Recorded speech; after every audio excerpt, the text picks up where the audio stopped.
মানে এটা বস্তু দেখিছিলো, মই নামকেইটা ক'লে বেয়া হ'ব, ইণ্ডিভিজুৱেলি নাম কোৱাটো বেয়া কথা। সোণাই বিধায়কজনটো আপোনালোকে সকলোৱে জানে, তেওঁৰ কথাটো কৰিমুদ্দিন বৰভূঞা, হয়নে নহয়? কৰিমুদ্দিন বৰভূঞা অসমৰ আটাইতকৈ ডাঙৰ দালাল বিধায়ক। করিমউদ্দিনকে বরাক নদীতে বিসর্জন দিতে হবে বিস্ফোরক অখিল গগৈ। কেন্দ্রীয় সভাপতি অখিল গগৈর উপস্থিতিতে রাইজার দল কাছাড় জেলা কমিটির যোগদান কর্মসূচি অনুষ্ঠিত হলো রবিবার। শিলচরের অন্নপূর্ণা ঘাট নবনির্মিত সেতুর নিচে অনুষ্ঠিত হলো রাইজার দলের যোগদান কর্মসূচি।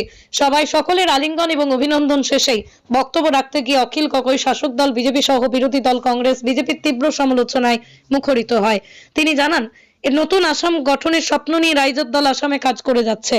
বিজেপির নেতা বিরোধী কার্যকলাপের বিরুদ্ধে দলকে শক্তিশালী করার জন্য আহ্বান জানিয়েছেন তিনি। কাছাড়ের প্রত্যেক বিধানসভা কেন্দ্রে রাইজার দলের বার্তা ছড়িয়ে আসন্ন পঞ্চায়েত ও বিধানসভা নির্বাচনে দলীয় কর্মীদের ঝাঁপিয়ে পড়ার আহ্বান জানিয়েছেন তিনি। বিজেপিকে আসাম থেকে বিসর্জন দেওয়ায় বৃহৎ অভিযান চালাচ্ছে রাইজার দল। মূল্যবৃদ্ধি রোধ করার কথা বলে বিজেপি ক্ষমতায় আসলেও দিনের পর দিন জিনিসপত্রের দাম বৃদ্ধি পাচ্ছে। ডিজেল, পেট্রোল সহ যাবতীয় ইন্ধনের দাম বাড়ানোয় বাজারে প্রত্যেক সামগ্রীর মূল্য বৃদ্ধি হয়েছে বলেই জানিয়েছেন তিনি। শুধু তাই নয়, সুপারি সিন্ডিকেট অব্যাহত রেখে বর্তমান মুখ্যমন্ত্রী বরাকে স্থানীয় সুপারিশ ব্যবসা বন্ধ রেখেছে। বেকার সমস্যা, ভোটার, বেহাল রাস্তাঘাট ইত্যাদি বিভিন্ন জ্বলন্ত সমস্যার কথা তুলে ধরে রাজ্য থেকেই বিজেপিকে বিসর্জন দেওয়ার পাশাপাশি নতুন আসাম গঠনের স্বপ্ন, রাইজার দলের স্বপ্নকে বাস্তবে রূপ দিতে অখিল গগৈর হাত শক্তিশালী করতে সকলের সহযোগিতা কামনা করেছেন। মানে এটা বস্তু দেখিছিলো, মই নামকেইটা ক'লে বেয়া হ'ব, ইণ্ডিভিজুৱেলি নাম কোৱাটো বেয়া কথা। সোণাই বিধায়কজনটো আপোনালোকে সকলোৱে জানে, তেওঁৰ কথাটো কৰিমুদ্দিন বৰভূঞা, হয়নে নহয়?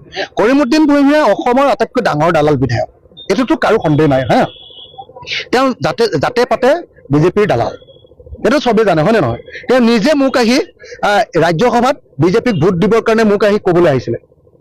মোক নিজে কৈছিলে যে 5 কোটি টকা দিম, অখিল ভাই আপুনি বিজেপিক ভোট দিয়ক ৰাজ্যসভাত, এনেকে কৈছিলে।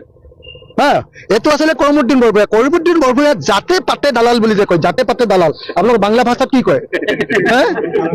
জাতে পাতে দালালটো কি বাংলা ভাষায় কি বলে? না না, এটা না, হ্যাঁ, জাতে পাতে দালাল। হ্যাঁ, তো ইয়ে কৰিমুদ্দিন বৰভূঞা জাতে পাতে দালাল। এই দালালটাক আমি যি ৰকমে হোক অসমেৰ ৰাজনীতিৰ পুৰা খতম কৰতে হবে। হ্যাঁ, এই দালালটা কৰিমুদ্দিন বৰভূঞাকে বৰাকেৰ মানুষ বিসৰ্জন দিতে হবে, বৰাক নদীতে বিসৰ্জন দিতে হবে। হ্যাঁ হ্যাঁ, ইউডিএফ এমএলএ কৰিমুদ্দিন বৰভূঞা তেওঁ এজন দালাল, জাতে পাতে দালাল। তেওঁ ৰাজ্যসভাত মানে বিজেপিক ভোট দিবৰ কাৰণে মোক ক'বলৈ গৈছিলে, গতিকে তেওঁ নিশ্চয় বিজেপিকে ভোট দিছে। গতিকে যি বিজেপিক ভোট দিব পাৰে সংখ্যালঘু মানুহে, যি সংখ্যালঘু মানুহক অনবৰতে বিজেপিয়ে কাটিম কৰি থাকে, হয়নে নহয়? সেই সংখ্যালঘু মানুহে যদি বিজেপিক ভোট দিয়ে, তাৰ সমান ডাঙৰ দালাল আৰু পৃথিৱীত একো নাই, হয়নে নহয়? এই জাতিৰ বিক্ৰিয়া। গতিকে কৰিমুদ্দিন বৰভূঞা একদম, আমি ভাবো কৰিমুদ্দিন বৰভূঞাৰ যি ৰাজনীতিতে আছে ন, এই ৰাজনীতিটোক বৰাক নদীতে বিসৰ্জন দিতে হবে।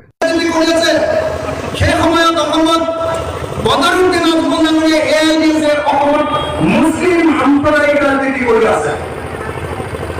অসমৰ ইতিহাসৰ আটাইতকৈ ডাঙৰ হিন্দু সাম্প্ৰদায়িক ৰাজনৈতিক দলটোৰ নাম হ'ল বিজেপি আৰু মুছলমান সাম্প্ৰদায়িক ৰাজনৈতিক দলটোৰ নাম হ'ল AIDF। আমি অতি স্পষ্ট ভাষাত ক'ব খুজিছো যে ৰাইজৰ নামে যেনেকৈ হিন্দু সাম্প্ৰদায়িক দল বিজেপি আৰু RSSক যেনেকৈ আমি ঘৃণা কৰো, ঠিক তেনেকৈ মুছলমান সাম্প্ৰদায়িক দল AIUDFকো আমি ঘৃণা কৰো। আৰু বিজেপি আৰু AIDF এই দুইটা দলকে যেতিয়ালৈকে ব্ৰহ্মপুত্ৰ দলে পেলাব নোৱাৰো, তেতিয়ালৈকে ৰাইজৰ দল ঘূৰি ঘূৰি আমি বিজেপি আৰু AIDFক আমি ব্ৰহ্মপুত্ৰ আৰু বৰাক নদী তলিয়াই দিবৰ কাৰণে, বিসৰ্জন দিবৰ কাৰণে আমি কাজ কৰাৰ ব্যৱস্থা কৰিছো। চৰকাৰ ৰাইজ আপোনালোকে সকলোৱে জানে যে বিজেপি শাসনলৈ আহিছিলে, কৈছিলে যে আমি महंगा हटाएंगे।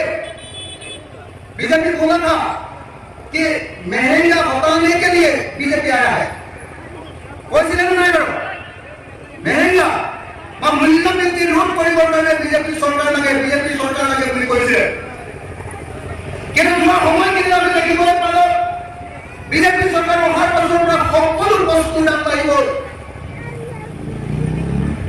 যি বস্তু এটা মুৰ্গীৰ ডিমা আগতে আমি 2 টাকাত কিনি খাইছিলো, মুৰ্গীৰ ডিমা এতিয়া মুরগির ডিমার দাম করলে 8 টাকা 8 টাকা হয় না জি আমরা সকলে জানা যে লবণের দাম যে নিমখের দাম যে শঙ্কর দাম আমাদের 2 টাকা আছে সেই নিমখের দাম লবণের দাম এতিয়া সেই নিমখের দাম এতিয়া কই গৈছে 10 টাকা 20 টাকা পেকেট নিমখলে কিন্তু 20 টাকা দাম গৈছে জি গ্যাস সিলিন্ডারের দাম আমি 470 টাকা কিনেছিল নরেন্দ্র মোদী হাতলে অহার আগতে 414 রুপিস এটা গ্যাস সিলিন্ডারের দাম আছে সেই গ্যাস সিলিন্ডারের আগের দাম কম 1152 টাকা